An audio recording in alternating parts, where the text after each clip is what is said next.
Vamos para a resolução de mais uma questão de informática, agora falando sobre memórias do computador.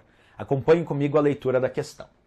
O armazenamento de informações em computadores é feito pela utilização de dispositivos chamados de memória, que as mantém de forma volátil ou permanente.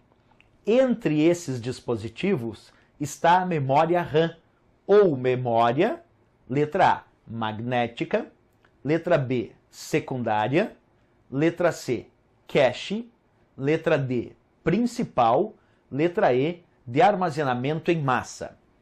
Bem, observa, a questão começa citando que as memórias são variadas no computador e apresentam armazenamento de forma volátil ou permanente.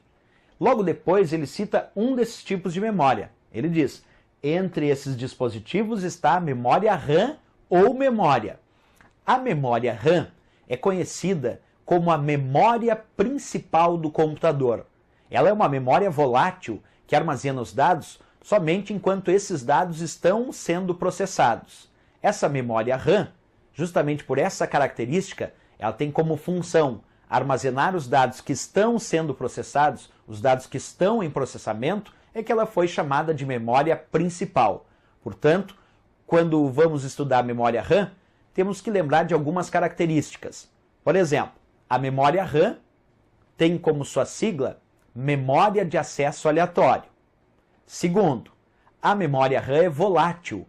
Volátil, porque ela perde os dados na ausência de energia elétrica. Exemplo, quando tu desligar o computador, todos os dados que estavam na memória RAM serão apagados. Terceiro ponto, a memória RAM é a responsável por manter os dados que estão em processamento, que estão sendo processados. E outro ponto importante, em função disso, manter os dados que estão em processamento, manter os dados que estão sendo processados, a memória RAM recebe um apelido, ela é chamada então de memória principal do computador. Portanto, a resposta para essa questão era encontrada na letra D de Dinamarca, onde ele diz: entre os dispositivos está a memória RAM ou memória principal. Quer dizer, posso chamar de memória RAM ou de memória principal em relação aos conceitos básicos de hardware dentro da informática. Resposta, então, gabarito aí, a letra D